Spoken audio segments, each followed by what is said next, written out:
Welcome back. Iran has admitted it shot down the Ukrainian passenger plane, saying the accident was caused by human error. Ukrainian President Volodymyr Zelensky has demanded a full investigation, an admission of guilt and compensation from Iran. Iran's armed forces say the aircraft was flying close to a sensitive military site and brought down unintentionally. President Hassan Rouhani said Iran deeply regrets the accidental shooting down of the airliner. He said investigations continue to identify and prosecute this great tragedy and unforgivable mistake. Foreign Minister Javad Zarif said a human error at the time of crisis caused by U.S. adventurism led to the disaster. Expressing his condolences, Zarif said Tehran apologizes to Iranian people, to families of all victims and other affected nations.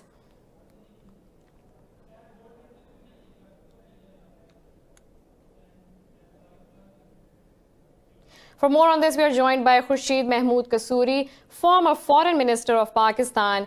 Thank you for your time, Mr. Kasoori. Now, Iran has eventually admitted that it shot down the Ukrainian passenger plane, saying the accident was caused by human error. How significant is this development, and what could be its impact on the region, especially in the current situation? Well, actually, I think Iran must have concluded very few options, because they could not refuse the Ukrainians to send their mission. And they could not refuse in the ultimate analysis, although they were hesitant, I think this was a Boeing aircraft, whatever the aircraft it was, they could not refuse the manufacturer of the aircraft, or for that matter, the manufacturer of the engine. So these people had to be allowed. Then, of course, there were a large number of French nationals. They would have also had to be allowed. So I suppose they must have looked at all that has happened, and probably admitted they felt it was also advisable, and I think it's the right thing to do. They admitted that this was a human error. Now, I know there's a great human loss of life. And the president of Iran has said that he will institute a full-scale inquiry. But the Ukrainians are demanding compensation. This thing will take its own course, because ultimately it could go to whatever the appropriate bodies are in the international civil aviation. Because the Canada could go, I'm not an expert on civil aviation law, but I have no doubt that remedies are available. Now, ultimately, of course, Iran would say that the United States is responsible, we just said. And if there's a claim for damages, I don't know how the appropriate authorities would rule. Are there exceptions? I have no idea when these things happen in the fog of war, because this is not the first time that an airline has been brought down. I think a Russian airliner was brought down earlier, somewhere in Ukraine, or at least in that area. And a Pakistani aircraft was brought down by the Indians in the run of Kutch. These are long drawn out issues. Pakistan had claimed and that India had done it purposely.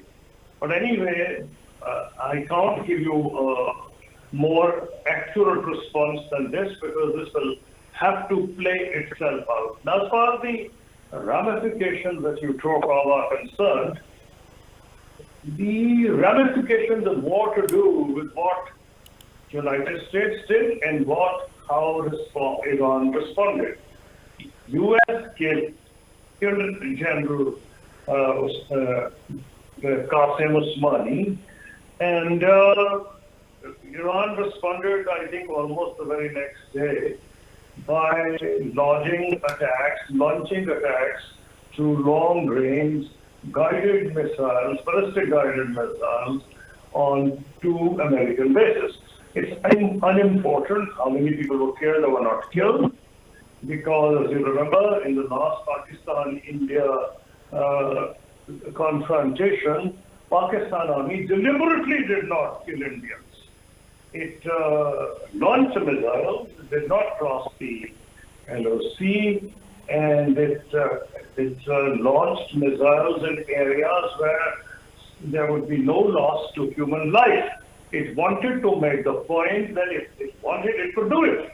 And Pakistan Air Force proved its point, and the international community ultimately accepted that. And in fact, I think the Indians would probably got the message loud and clear. But talking the fog of war, in that very same standoff, the Iranian Indians shot their own aircraft. I think it was Srinagar, it was a helicopter. Now, previously, there was an innuendo that the Pakistani missiles had hit accidentally the helicopter. The Indians probably did not wish to give the credit, quote, unquote, for this. The Air Force, Pakistan Air Force, was not interested in claiming credit, quote, unquote, for this particular episode. So these things do happen in war, but the important thing is messaging. I think the message is very loud and clear, not just the United States. And yet there is a message to Iran also. But let's look at the message to the United States, the message I've already told you. But there's a message to American allies in the region that it's in everybody's interest to let things cool down, because Iran has proved its capability of attacking all the major assets that any country in the Gulf may have, whether it is strategic, whether it is military, whether it is oil installations.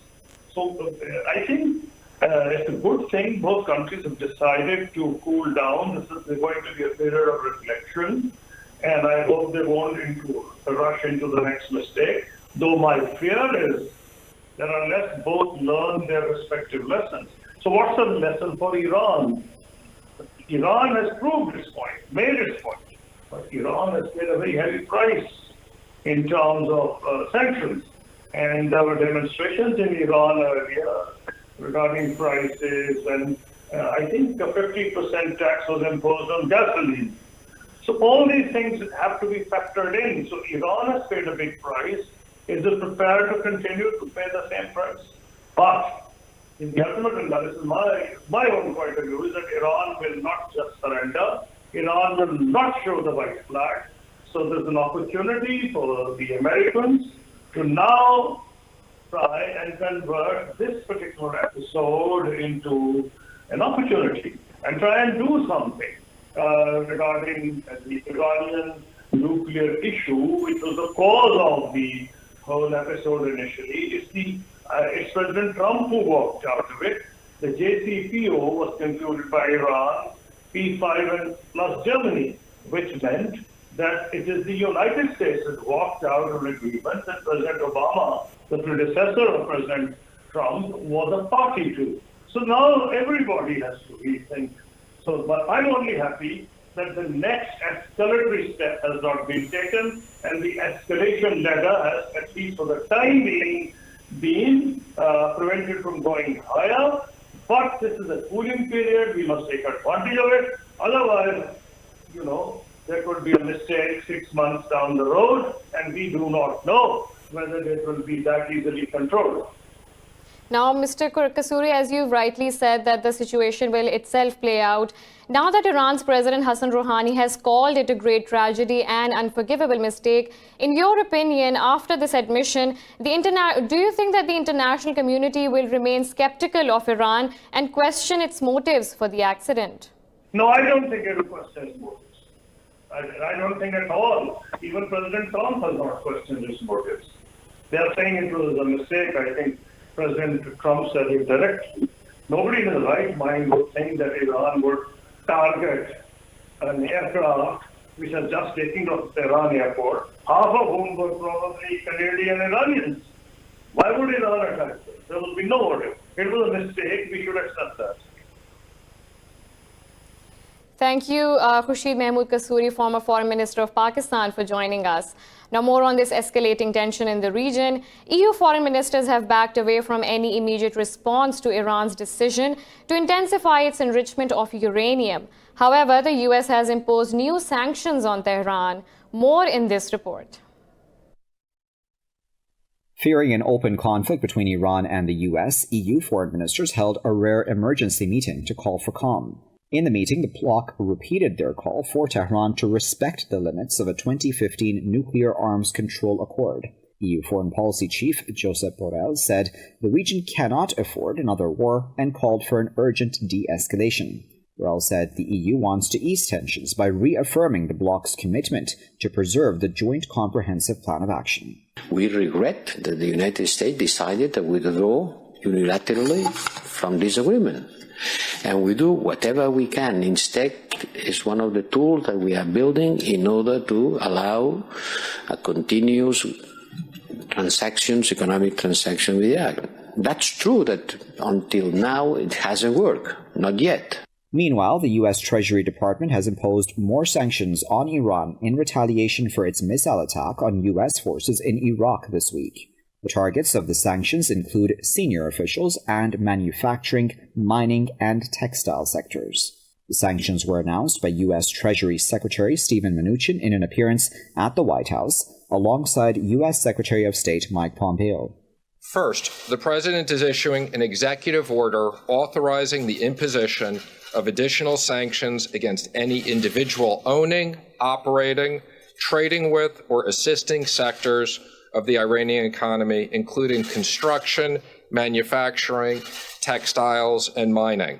And let me be clear, these will be both primary and secondary sanctions. Washington also vowed to further tighten the screws on the Iranian economy if Tehran continues to engage in what it describes as terrorist acts. World leaders have actively started easing tensions in the Middle East. Japan's Prime Minister Shinzo Abe has embarked on a 5-day trip to the Middle East as Tokyo seeks to help stabilize the region.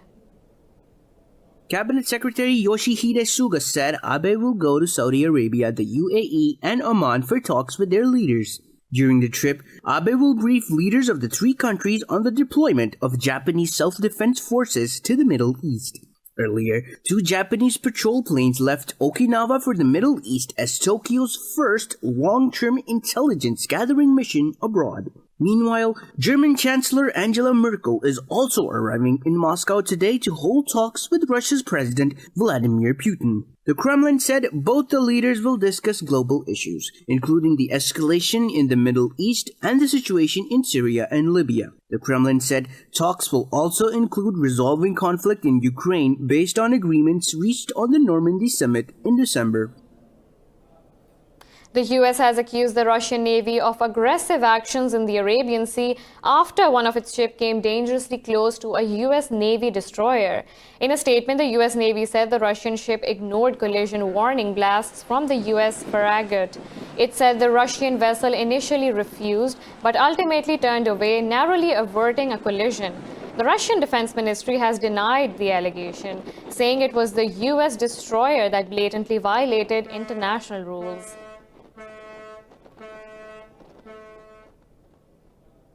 More from the Middle East. In Iraq, thousands of protesters rallied across the country, reviving a months-long protest movement against the government. They also chanted slogans against the recent U.S. and Iranian intervention in their country. With hundreds streaming into the capital's Tahrir Square, Iraqis turned out across the country. In Basra, unknown gunmen opened fire on a car, killing 2 journalists covering the protests. Demonstrators in Karbala clashed with security forces, while many others were arrested in Basra. The anti-government protests had been overshadowed by tensions after the killing of Qasem Soleimani in Baghdad.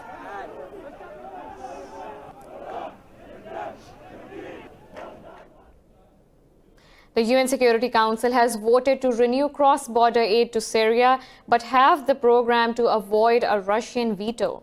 The assistance for millions in the war-ravaged country is being extended for 6 months. The resolution was passed by 11 votes in favor and 4 abstentions, which came from Russia, China, the US, and Britain. Under the new resolution, aid will be delivered only through 2 checkpoints on the border with Turkey.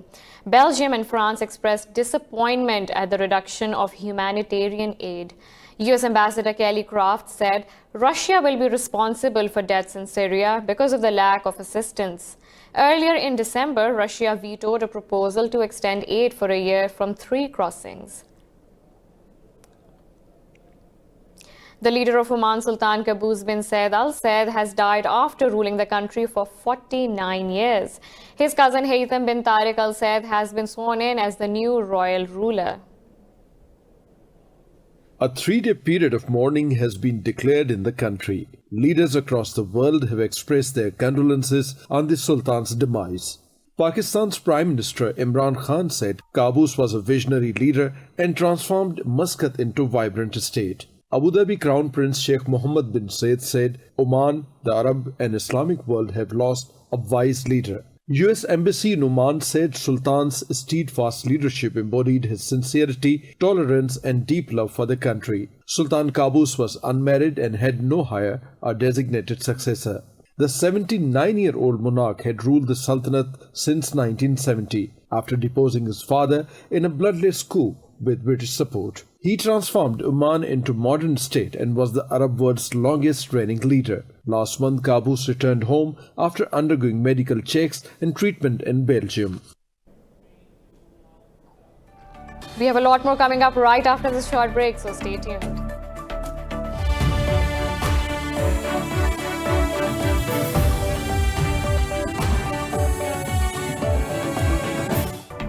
Welcome back. In Libya, 20 fighters of General Khalifa Haftar's army have been killed in airstrikes in southern Tripoli. Libya's UN-recognized Government of National Accord said the strikes also destroyed 2 armored vehicles. A GNA military spokesman said the vehicles belong to the United Arab Emirates. Meanwhile, Russia said it is trying to implement the ceasefire suggested by President Vladimir Putin and President Recep Tayyip Erdogan. Earlier, Haftar's Libyan National Army rejected the call for a ceasefire, saying it will not stop the campaign against the rival factions in Tripoli. In April, the eastern-based LNA launched a military campaign to capture Tripoli from the internationally recognized government.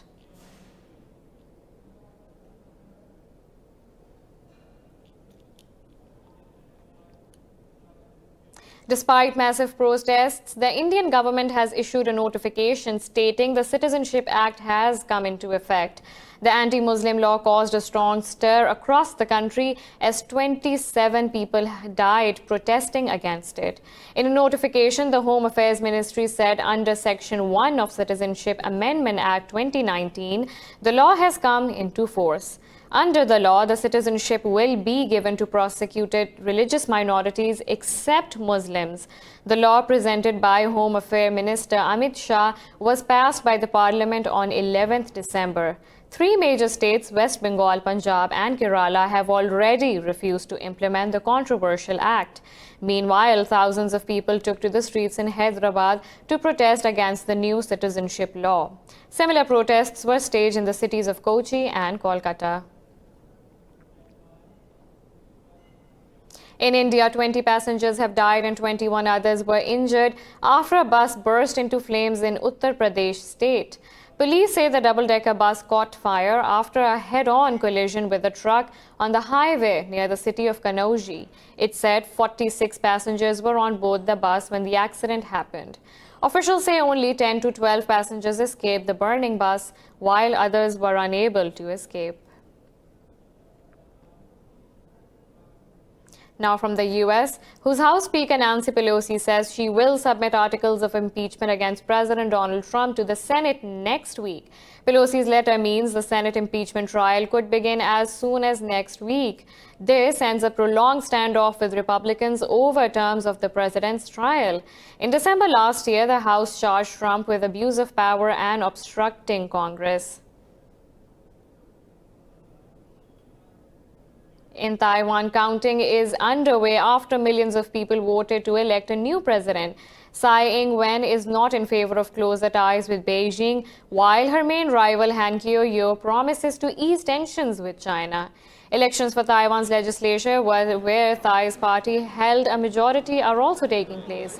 19 million people are registered to vote in the election. Beijing sees Taiwan as a renegade province and says it will one day retake the island by force if necessary. Now from Europe, In France, talks to end the country's longest transport strike have failed to make any headway. The government and union leaders have locked horns over a hotly contested pension overhaul. Prime Minister Edouard Philippe had spoken of a commitment to openness about the disputed pension proposals. Philippe says he is willing to negotiate on the pivot age, but that remains the key feature of the draft bill. Trade unions had demanded the reforms be dropped entirely, promising another strike. The overhaul would sweep away the country's 42 separate pension regimes in favor of a single system.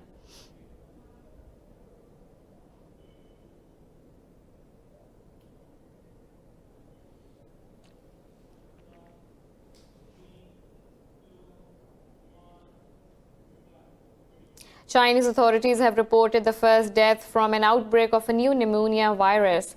Health officials at the inland city of Wuhan say 7 others are in critical condition. They say there have been 41 confirmed cases of the illness since December. Officials said 2 of the diagnosed people have been discharged from hospital and the rest are in a stable condition. The World Health Organization says patients' symptoms suggest the illness is caused by a new coronavirus. In Australia's New South Wales, 3 bushfires have merged to create a massive blaze in the snowy mountains. 233,000 hectares of Green Valley fire merged with the nearby East Orkney Creek blaze, creating a single blaze 3 times larger than any known fire in California. Fires in the region have destroyed over 1,000 homes since the new year. Officials say danger is equally great further south in Victoria, as forecasts are for more heat, strong winds and dry lighting. Meanwhile, tens of thousands of people across Australia took part in climate change protests.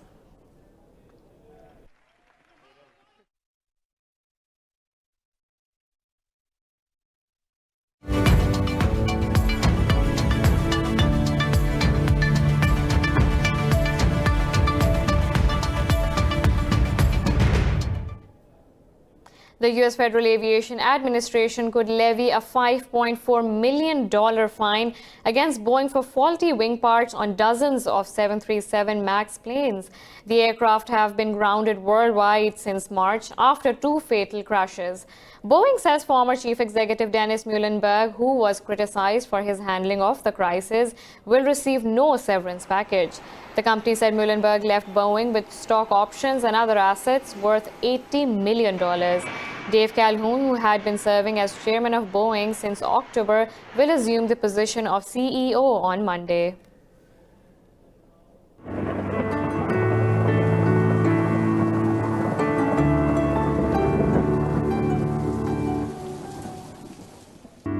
Now let's look at the weather from around the globe.